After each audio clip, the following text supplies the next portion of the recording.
Продорниот звук на сирената ја стресе училницата за да ни јави дека воздухот го загадуваат отровни гасови. Овој звук им е познат на Климентина, Томи и Александар, ученици на приватното училиште Саба. Останаа смирени, бидејќи тие го измислиле уредот кој ги препознава отровите во воздухот, свири и го вклучува прочистувачот. Ова е еден тим од млади иноватори, кои со средства од Фондот за иновации, а со желба да им помогнат на луѓето кои се изложени на загаден воздух, тргнале во истражувачки поход. Телма се обиде да ги пронајде и да ја пренесе нивната приказна.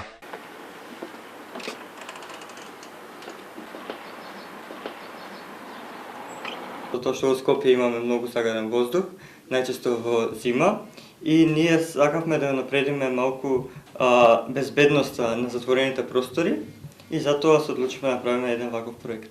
Откако виделе проблем, започнале да размислуваат како да го решат. Кога штетен газ ќе дојде до сензорот, тој праќа сигналот до микроконтролерот, кој не е програмиран во C++ и се праќаат сигнали до подсистемите за сигнализација и после за вентилација, за директно да се пречисти воздухот.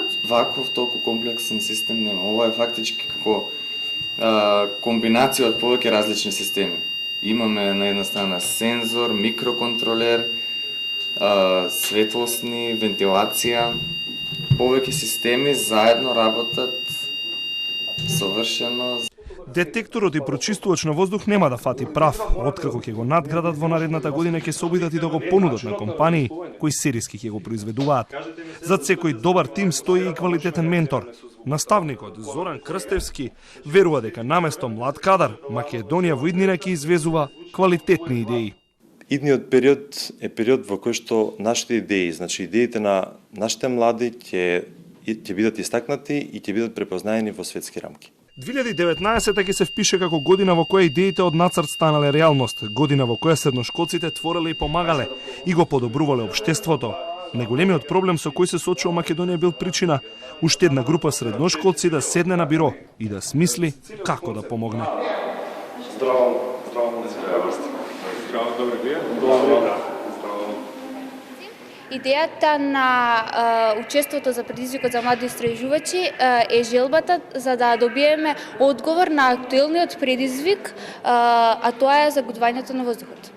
Електротехничкото училиште Михајло Пупин во Скопје е првото училиште кое што само произведува електрична енергија и училиште кое секој месец плаќа помала сметка за струја, благодарејќи на проектот на седумината млади истражувачи. Бидејќи воздухот е премногу загаден и ние се обидовме да изнајдеме некое решение кое ќе се потрудиме против загаденоста на воздухот. Значи имате проблем. Да, нашата фотоволтаична централа има инсталирано 42 фотоволтаични панели горе на јужната страна од делот на покривот, кој што еден панел е 270 вати, а сите вкупно заедно 42 инсталирана мокност е 12 киловати. Додека чекаат да ги огрее сонце за повеќе светлина и повеќе струја, се надеваат дека истражувањето ќе покаже дека со овој проект можат да се покријат сите училишта. Со ова сакаме да им кажеме на субјектите да бидат да не земат како пример или можеме да им бидеме рол модел, каде што еве еден пример кој успеавме да го реализираме, имавме подршка од град Скопје и од Фонд за иновации.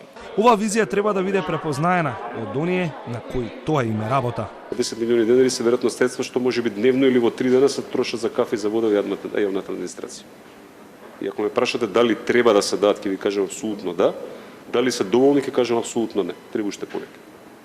И она што е важно од наша страна, сакам да го потенцираме, дека тие средства ги обезбедуваме без да зафаќаме дополнително од буџетот на државата, едноставно користиме наши ресурси. Деспотовски одговара и на најтешкото прашање од светот на иновациите. Дали е возможно младите да заработуваат од пронајдоците? Откако ќе го развиеме критичкото и креативното размислување, дали веќе можеме да размислуваме предприемнички. И во рамки на тие проекти се креираат ученички компании, кои што веќе де факто со еден чекор излегуваат и на пазар. Иста желба имаат младите иноватори. Во 2019 година државата да им одобрува повеќе финансии за тие да може да ги реализираат проектите кои што ги смислиле, но не сакаат да ги откријат заради конкуренција.